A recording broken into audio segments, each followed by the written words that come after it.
So, the love of my life, German, a white man, he goes to this high-class black nightclub. He sees women tweaking, wearing high heels, long nails, made up, dressed to the nines. He tells me about this via a Skype conversation. He says to me, "Wendy, you should have been there. You should have seen, it was fantastic." It was his first visit to a black nightclub, high class. At the end of the conversation, he says, "Don't you think you should spend more time with black people?"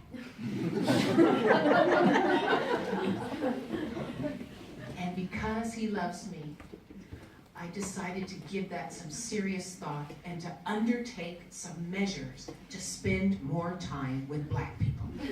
So this is not an easy task. First of all, where am I going to find them? So if there are any black people in the audience that want to spend time with me, right on, brother.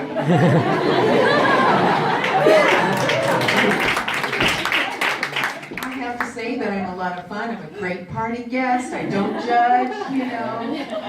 I'm down. Take me to the dance floor. Joy is my homie. No problem. But theoretically, I really thought, okay, you need some kind of a strategy. What are you going to do? Because it's true. Most of my friends are brown or white or green or yellow. And I seriously thought, okay, I really need to do something because maybe he's trying to tell me something and something is missing. So I thought about maybe putting up a campaign on Facebook, right? Here, black people want it. Spend time with me. I'm fun. You'll love me. But that probably wouldn't work very well. So I decided to maybe go back to my roots, those that I found out about. So my brother had his DNA tested, and apparently I am 60% from the Congo, my ancestors. It's not a surprise. I'm about 20% from Ireland, so that was kind of cool. And then there were some other percentages. Please excuse me, math is not my thing. And there was like 15%. There was a mix between Russian and Finnish. So that's really a little weird, right? I decided I'm not going there. I have no idea. I'm just not going there, okay? Don't ask. So I decided then, anyway, to do a little bit of research. So of course we have Google, isn't that fantastic? If you want to find out something about your roots or find out something about potential roots, you can Google. So I Googled, and of course, what did I come across? Pages and pages and pages of my ancestors were powerless against cruelty, and then there were other ancestors who were too poor to be anything except cruel. And I remember in high school, this was in the 60s and 70s, I didn't really pay attention in American history class because I figured, first of all, you know what? The pages of my textbook are covered in blood, right? They're just covered in blood. Either somebody's lying or somebody's raping somebody, somebody's killing somebody.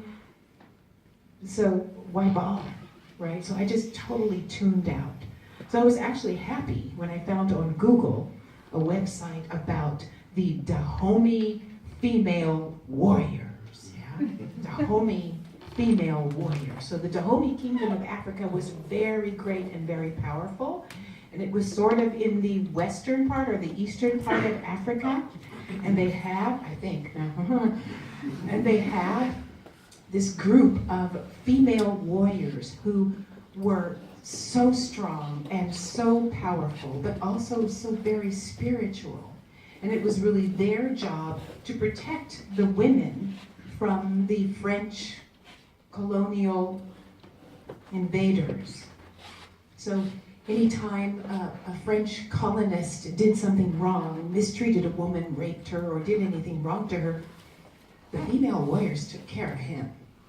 So I decided, you know what? I'm going to adopt this female warrior as one of my ancestors. Because from time to time, you know what? I also need a sword. I need some strength. I need to be able to stand up in the face of people trying to push me around. I mean, usually I'm pretty strong, but sometimes I have a little bit of a lack. And I thought, I'm going to adopt this Dahomey warrior as one of my ancestors. So I printed out this really cool picture. And there you can see a black and white photo of this magnificent being with braids in her hair, a sword in her hand, a sinewy, slim body, serious eyes, but filled with love and some sense of honor, some sense of magnetism, some sense of glory that really took away a lot of this powerless feeling that I read in the history books. So I had this, I printed this out, and for weeks afterwards, I was just rolling. I was like, you are a badass here. You're going to take over, you're going to do this and that. And finally, Thanksgiving came along. So, Thanksgiving, as you know, is a big American holiday. I think we just use it as an excuse to eat too much, drink too much, and talk too much crap. But nevertheless, the story is based on, Thanksgiving has its roots in, I guess it goes back to about 1621, when a group of white folks came over to the U.S. and they were very, very cold. It was their first year in this new colony, and they basically were in a bit of a jam. They were starving, they were freezing, and they were not doing well. So they got bailed out by some local Native Americans. And ever since then, they were grateful. And ever since then, we've been grateful too on that day for everything that we have. And I decided this year, I need to do something American. I'm going to celebrate Thanksgiving. So what did I do? I invited 3 of my best friends, the twins. I call them the twins because they're both blonde. They're both approximately the same age. They're both Geminis, and Ava. I call her Ava because that's her name. I decided, okay, you've got to have turkey. You cannot have Thanksgiving without turkey. Have I ever made a turkey before? No. But my father said to me one time, if you can read, you can cook. Okay, no problem. So here I'm like Googling, no problem. In Berlin, you could get turkey anywhere. But I decided to go over to KaDeWe because I was sure that they would have turkey and everything else that I need. If you don't know KaDeWe, it's a shopping temple. You go in there, and even if you don't have any money in your purse, you feel like a queen, a princess, somebody from a faraway land. So there I went into KaDeWe. It was absolutely magnificent. The Christmas stuff was up already. All of the different scents and perfumes were tickling my nose. Everybody looked very beautiful. And what happened? He started playing the guitar. So I did get a turkey. I decided to name the turkey Jean-Claude because he was from France. But I had no idea what to do with the turkey because after I thawed him out and I opened the bag, it's the most disgusting thing I've ever seen. It was blood and Jean-Claude's guts all over the place. And here I remembered, I said to myself, okay, what are you going to do? You can't panic now. I mean, I was crying, I was really upset. And then I remembered, so here was the Dahomey warrior behind me going, remember, you're a badass, you're going to take care of this. Okay, but first, we need to take some sage, we need to burn some incense, we need to say some prayers, and ask this loving being to please forgive me for eating him. So after we got over that, that was fine. And then I thought, okay, how am I going to do this? So suddenly, I heard my mother's voice, and she said to me, Wendy Renee, you got to give this bird a name. You have to give it a name. So our turkeys at home were always called Thomas. Everyone was Thomas. No matter if it was 20 pound, 10 pound, they were all called Thomas. But Thomas, I can do that. This is a French turkey. So I decided to call him Jean-Claude.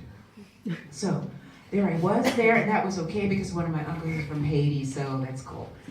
So I christened him Jean-Claude.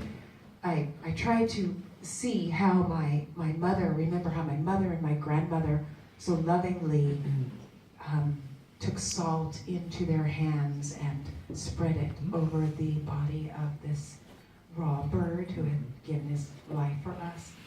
And then I sprinkled it with sage, and I put Jean-Claude into the refrigerator where he had to remain overnight. And I continued to say prayers, and everything was fine. The next day I woke up and I had to calculate, okay, it's a 7-pound turkey. We probably need about 4 hours, yada, yada. But first, something has to go inside of Jean-Claude. We can't just put him in the oven. Now that we've cleaned out his, oh my God, entrails, we've got to now stuff him with something called cornbread stuffing, which is corn, a very coarse type of cornbread. So there I was. Exactly. I wasn't listening to that song. I was singing a song from my childhood, There's a Long, Long Trail of Winding. So I felt very connected to my roots, to my grandmother and my mother, first when my hands went into this raw mix of corn flour, sage, celery, salt, and pepper. And as I stood there, kneading that closely and gingerly, I tried to put all of the love and the gratitude into that meal, as my mother and her mother before her had also previously done. I put it into Jean-Claude, the twins came, Ava came, and we had the most fabulous turkey dinner, surrounded by Black people.